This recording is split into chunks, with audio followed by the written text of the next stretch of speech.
look. Bonfire Night. So yes, you can see this when the fireworks going off. Everyone's near me right now. So yes, I'll see you in the next clip. Peace. I have to do this fast, by the way. See you then. Guys, I just found Melvin.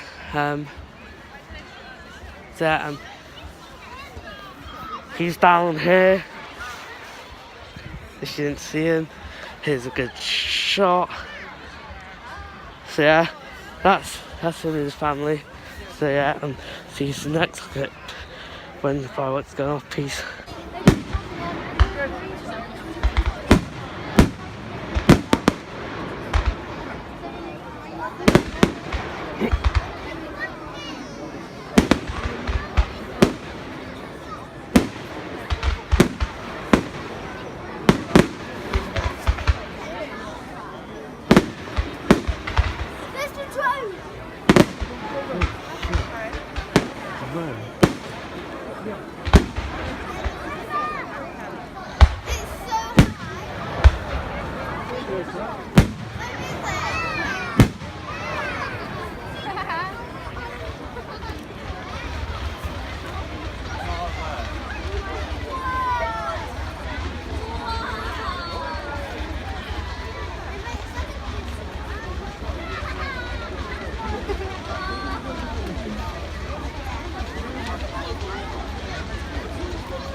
The fireworks just finished.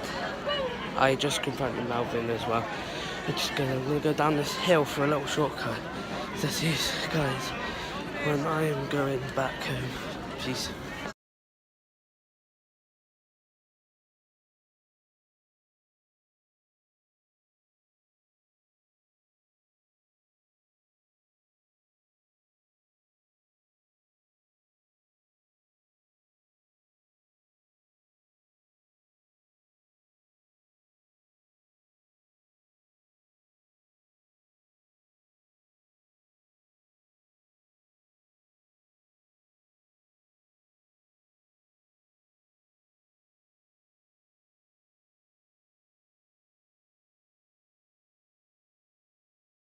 But yeah guys, I am gonna end the video now playing with Heart and Cloud. After this video I'm gonna be doing COD World War II playlist. And some creepy shit happened up there. Only close friends would know. I'm not telling anyone about it. But it's kind of personal. It's just don't tell him, Daniel, but it's just weird. Literally. It just creeps me out. So yeah guys, I don't know what to say. I've never been creeped out like this. It's just fucking hilarious. So yeah, guys, I'm gonna be doing a World War II playlist after this. So yeah, guys, after this video, we'll just come up the playlist. And anything you want to say, Daniel? Like and subscribe to Kyle Angry Kid 700 and Daniel Plays 24. Yeah, I will link both of our nah, in fact, not both of our channels. Why the fuck did I say that? I'll link Daniel's channel in there. Thank you, Kyle Elliot. No problems, Daniel. No problems. So, yeah, his brother done a dance video for him. Like them two were giving each other lap dances. Shut the fuck up. So yeah, guys, just this night has been fucking creepy. I don't want it to get more creepy than it already has been. All right. So yes, guys, I will see you in the COD World War II playlist campaign zombies multiplayer playlist. Peace and see you all later. Bye.